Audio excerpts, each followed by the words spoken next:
This is from the Bible in Exodus chapter 7 to chapter 12. Moses went to Pharaoh and said God's words. "Let my people go." But the king said, "No!" He did not listen to God. Moses told the Pharaoh that if he disobeyed God's word, terrible things would happen to the Egyptians. Did that make the king decide to listen to God? No! Pharaoh still refused to let God's people go. So God made the river turn to blood.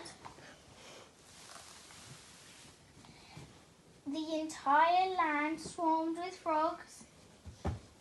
And dust turned into gnats. But Pharaoh still refused to let God's people go. So God made the house full of flies. And the animals of Egypt got sick and died.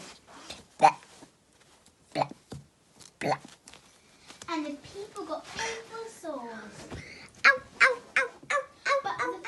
But Pharaoh still refused to let God's people go.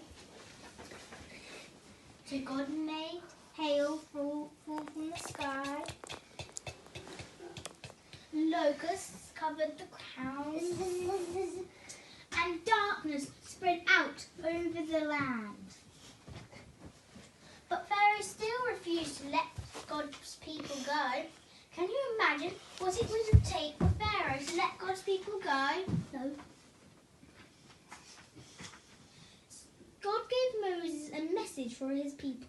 Moses told God's people to take lambs and sacrifice them. He told them to put the life over their front doors. The blood of the lamb was God's great sign. That night, the Lord took the lives of the firstborns in homes that did not have God's great sign. Many Egyptians died that night, but Lord did not take the lives of the firstborn in homes that had blood over their doors. God passed over the families of Israel.